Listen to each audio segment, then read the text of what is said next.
Right, so for decades the Gulf monarchies have played their roles dutifully. American oil partners, Israeli backchannels, and guardians of a Western-defined regional order in the Middle East. That order is breaking down. Israel's unchecked militarism, America's waning reliability, and Iran's rising deterrent power, as now ably demonstrated by 12 days of retaliation following that unprovoked Israeli strike, have made neutrality not just attractive for those states caught in the middle, but essential.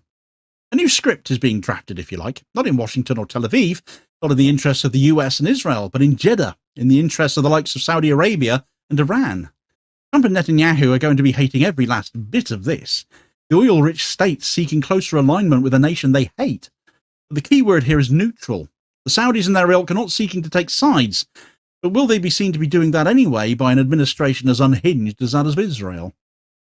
Right, so this recalibration by Gulf monarchies, as much as Israel might be hating the prospect, it is all their own doing. It can be traced directly to that most recent bust-up between Israel and Iran last month, when Israel carried out that unprovoked airstrike on Iranian nuclear facilities, sparking a rapid Iranian retaliation that culminated in strikes across Israel. The significance of this strike was not merely military, it disrupted trade, paralysed Israel's port operations, and underscored Iran's credible regional deterrent. This escalation had a chilling effect on Gulf capitals, though. With their US bases strewn across their territories, monarchs from Riyadh to Abu Dhabi understood that another round of escalation had pulled them into a conflict they'd not chosen to take part in. Iran's display of restraint, calibrated retaliation, not maximalist war, convinced Gulf leaders that Tehran was now a force that could not be ignored or dismissed. But that show of restraint also implied this was a force that could be negotiated with too. These are mostly businessmen we're talking about here, after all. The Iranian Foreign Minister Abbas Araghchi's visit to the Saudi city of Jeddah was emblematic of this recalibration now that a ceasefire between Israel and Iran is in place. Meeting with Crown Prince Mohammed bin Salman, Foreign Minister Faisal bin Farhan, and Defence Minister Khalid bin Salman, Araghchi's talks were described as fruitful, with a focus on regional security and stability. This is not the beginning of an alliance, though. Rather, it marks a strategic hedge on the part of the Gulf state. The Gulf monarchies, especially Saudi Arabia and the United Arab Emirates, are adjusting their policies to reflect the realities of a shifting Middle East. After decades of outsourcing security to the United States, and some of these states pursuing normalization with Israel, though not all of them, the Saudis, for one, are still holding out on that, Gulf leaders are now recognizing the need for a more autonomous foreign policy. They are no longer willing to just be caught between an erratic US administration and an increasingly rogue Israel that the US keep arming no matter what they do. This recalibration is not without risk, though. The United States still maintains a vast military presence in the Gulf. Riyadh and Abu Dhabi rely on American arms, intelligence, and diplomatic cover. Any overtures to Iran threaten to antagonize Washington, and it doesn't take much to antagonize Donald Trump, after all, does it? Israel, too, views Gulf-Iran rapprochement as a betrayal. For Tel Aviv, Iran is an existential threat. Just 2 weeks after their nuclear sites were struck, Netanyahu is once again saying Iran are just 2 weeks away from having a nuclear weapon, just as he's been saying for the last 30 years, and Donald Trump is easily stupid enough to fall for the same trick twice. Normalization with the Gulf, cemented under the Abraham Accords, was intended to isolate Tehran. Saudi-Iranian diplomacy threatens that idea entirely. An Israeli retaliation of one sort or another may well come again as a result. Domestically, Gulf rulers face sectarian contradictions here. For decades, Iran has been demonized in Sunni-majority Gulf societies. Shia populations in Bahrain and Saudi Arabia's eastern province are viewed with suspicion. Re-engaging Iran risks empowering these communities, challenging both political control and ideological narratives. The Gulf's recalibration is underpinned by long-term structural shifts that go far beyond these short-term crises, though. These developments are transforming the architecture of Middle Eastern power relations and forcing Gulf states to reconsider their traditional alliances. One of the most critical drivers is the strategic retrenchment of the United States, because for decades the US was a de facto guarantor of Gulf security. Its military bases in Qatar and Bahrain and Kuwait, along with its naval dominance in the Arabian Gulf, were seen as absolutely unshakable. However, recent years proven otherwise. The US response to the 2019 Aramco attack, for example, when the Houthis of Yemen, though Iran were accused as well, hit Saudi oil production, basically halving it for a short time. Well, the US response to that was minimal. Then there was the chaotic withdrawal from Afghanistan, its inability to prevent Israel from dragging the region into war, actively enabling it to do so, in fact, and its shifting focus to greater power competition in the Indo-Pacific of deeply unsettled Gulf rulers. What was once a dependable patron to them is now being perceived increasingly as inconsistent and transactional. This has led to a strategic awakening in Riyadh and Abu Dhabi and beyond, that the United States can no longer be the sole pillar of their security. Another major shift concerns Israel, who were once embraced by Gulf leaders as a stabilizing force and a counterbalance to Iran, much to the chagrin of their Arab inhabitants.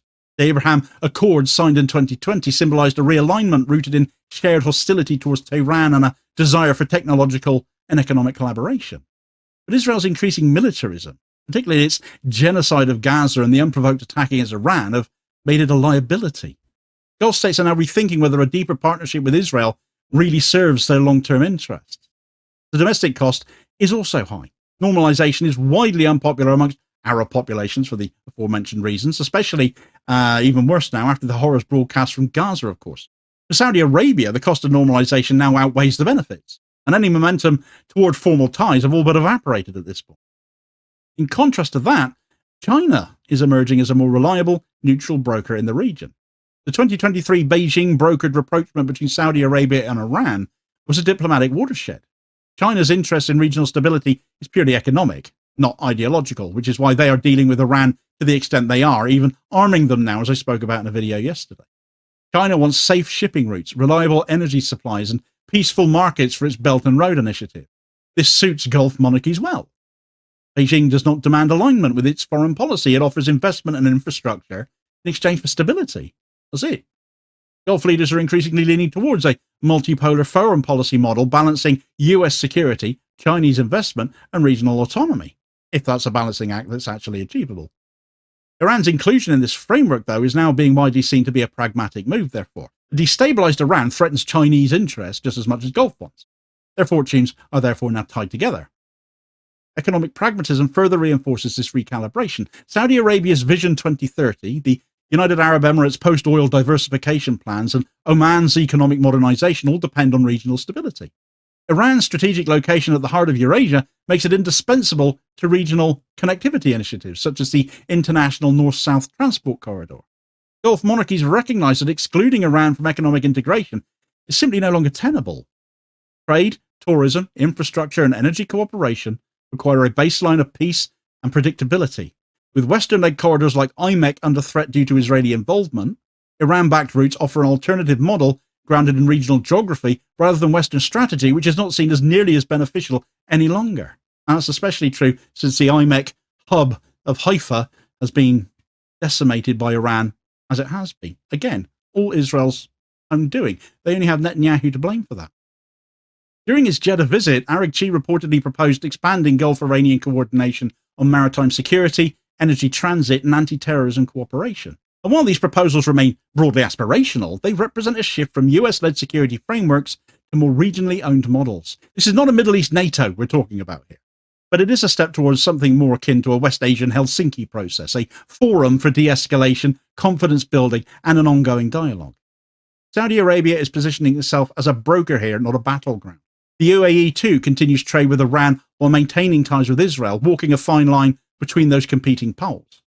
A regional security architecture inclusive of Iran offers them several advantages. It enables Gulf monarchies to proactively manage threats from militias, pirates, and non-state actors. It could reduce arms races, lower military budgets, and open diplomatic pathways to resolve ongoing flashpoints. It also allows the Gulf to regain narrative control, presenting itself not as a passive victim of superpower games, but as an actor in its own right capable of shaping its own destiny. There are issues nonetheless. There are some internal contradictions that remain unresolved to this dream of an idea, as I might have ended up presenting it at somewhat inadvertently, but get to the caveats here. How does Riyadh, for example, reconcile outreach to Tehran with its war on Yemen that's still ongoing? On pause as that technically is, though Saudi-backed militias are still very active within Yemen. How does Abu Dhabi justify trade with Iran while hosting Israeli intelligence assets too? There's still some incoherence that needs to be resolved if ties are to become more formal, but there's no guarantee things will ever reach that point. It may just still remain with these Gulf states, broadly speaking, sitting on the fence when it comes to both Iran and the US and Israel. Further complicating matters is the possibility of US or Israeli sabotage to all of this, because who would bet against that? If Iran continues to gain strategic depth, Israel may seek preemptive action. Not again. They'll be 30 minutes away from a nuclear weapon or some such Netanyahu notion. Ayatollah Khomeini's got one under his robes. I've seen the bulge, or words to that effect.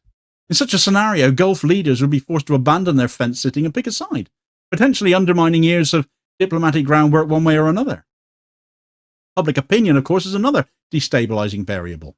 If Gulf populations perceive rapprochement with Iran as empowering Shia communities or betraying Palestinian solidarity, domestic unrest could follow. Likewise, appearing too close to Israel in the aftermath of Gaza may provoke backlash among youth populations fed up by injustice and occupation. How can all this be resolved then, Damo? Well, there's several plausible ways this could work out that could shape the trajectory of this Gulf-Iranian relation idea, plan, thing, and the broader regional order that goes with that. One possible scenario is the gradual institutionalization of a Gulf-Iran security compact. This would involve formal or semi-formal mechanisms for maritime deconfliction, coordinated anti-piracy operations in the Red Sea, and diplomatic consultations on conflicts such as that with Yemen. Under such a model, Gulf states and Iran could stabilize trade routes, lower tensions, and create a framework for crisis management that reduces dependence on external powers. You might think, well, that sounds a little bit ambitious, but this actually already has historical precedent in the regional forums of the Association of Southeast Asian Nations, and also in the post-Cold War era when you look at the Organization for Security and Cooperation in Europe, the OSCE. The second scenario involves a kind of cold peace, if you like. Gulf Iranian diplomacy continues at a tactical level where it is now, basically where it is now, with incremental progress in trade and cooperation, but no deep strategic alignment. The Gulf would continue to fence it, essentially, balancing Iran against Israel and the US while keeping dialogue channels open to all. Such a model offers some flexibility, but it remains vulnerable to shocks. An even more hardline Israeli government would be a bit of a shock. Such a thing possible. Or an aggressive US Middle East policy towards Iran could disrupt the balance too. In this framework, Gulf monarchies maintain independent agency, but at the cost of constant recalibration and policy ambiguity that could create further problems going forward. The third and worst scenario is a breakdown of the rapprochement full stop due to provocation or political change, or pressure applied to the Gulf states by the US and Israel that ends up biting. This could be triggered by another and far worse Israeli-Iranian exchange, exactly what Benjamin Netanyahu is after currently in the US, of course. False flag operation, like a Gulf-targeted Houthi attack misattributed to Tehran. We know the kind of things they could do, don't we? The rollback of the Jeddah process could polarize the region once again, forcing Gulf monarchies to recommit to the US-Israel axis and reignite confrontations across the region again. This scenario would not only derail economic visions like Saudi Vision 2030, which is the last thing the Saudis want, or the UAE's diversification plans, it would also destabilize global energy markets and maritime trade too. It fundamentally doesn't suit anyone except Benjamin Netanyahu. What unites all of these possible outcomes, though, crystal ball gazing, as you could accuse me of doing here, I suppose, but they make sense to me, is the central role of agency. The Gulf is no longer being acted upon, it is acting itself. The future will be shaped not only by the provocations of others, but by the decisions made in Riyadh, or Abu Dhabi, or Doha, or Muscat, and whether these decisions lead to peace, paralysis, or peril will depend on the Gulf's capacity to align national interests with regional stability, and to defend its diplomatic gains against the pushback of past alliances. The Gulf's shift towards rapprochement with Iran poses a strategic nightmare for Israel, though. For decades, Israel's regional strategy has been predicated on isolating Iran, forging covert or overt alliances with Arab states, and positioning itself as a bulwark of Western security interests. The Abraham Accords were not merely diplomatic trophies for Donald Trump, they were foundational to Israel's regional containment strategy against Tehran. Now with Saudi Arabia, the most influential Arab state, openly engaging with Iran, the very foundation of Israel's strategy is under threat. First, the erosion of anti-Iran sentiment dilutes Israel's ability to bring Gulf states to their viewpoint by painting Iran as that existential threat. If Gulf states increasingly treat Iran as a partner rather than a pariah, it weakens Israel's justification for aggressive military policies, including preemptive strikes and targeted assassinations, as we've already seen them doing during that 12-day conflict. This undermines Israel's diplomatic leverage with both Washington and Europe, which often rely on Arab silence or complicity to justify their own alignment with Israeli security doctrines.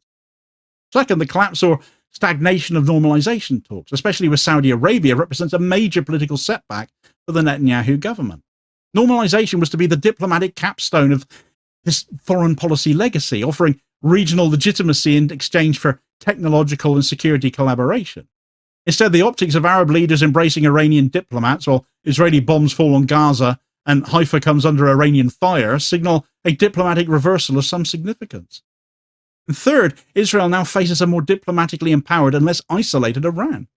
If Iran can count on Arab neutrality, or worse, active diplomatic engagement, during times of conflict at that, as Netanyahu is clearly attempting to paint the current situation despite the current ceasefire, Israel will be forced to reconsider the costs of confrontation. It may lose its ability to act with impunity, knowing that its aggression could now alienate not only Tehran, but its own supposed Arab allies. And finally, the shift threatens Israel's economic ambitions too. With Red Sea security under question and Gulf connectivity projects pivoting eastwards towards Iran-linked corridors, Israel risks being sidelined in regional trade routes. The economic fallout of that could further compound the strategic isolation Tel Aviv now faces as a result of its strikes on Iran. In short, the Gulf-Iran rapprochement flips the Israeli security doctrine on its head. Israel finds itself increasingly alone, the very thing it wanted for Iran, unable to compel regional consensus and facing a Middle East where former allies are now carving their own paths, ones that do not require Tel Aviv's blessing. The Gulf monarchies are no longer content to be clients of Washington or silent partners of Tel Aviv. The Arab Shi Mohammed bin Salman meeting in Jeddah symbolized a new doctrine, that sovereign diplomacy rooted in regional realities is the way. This is not an ideological pivot, things are nowhere near that far along at all, but it is a pragmatic recalibration by Gulf states towards Iran in mutual interest. If successful, this strategy could transform the Gulf from a zone of proxy wars and foreign bases into a hub of peaceful cooperation. If it fails, the consequences will be dire, more war, economic collapse, and political upheaval. But for now, the Gulf monarchies are choosing agency over obedience. Their challenge is to prove that a balanced region-first diplomacy is not only desirable, but durable in the face of a volatile and often vindictive geopolitical landscape, still dominated by the US and its proxy in Tel Aviv. More on how Iranian ties with China are giving Israel a still larger economic headache, and which leads in nicely to China's growing Gulf influences too. Check out this video recommendation here as your suggested next one. Please do also hit like, share and subscribe if you haven't done so already, so as to ensure you don't miss out on all new daily content, as well as spreading the word and helping to support the channel at the very same time, which is very much appreciated. Holding power to account for ordinary or working class people, and I will hopefully catch you on the next vid. Cheers, folks.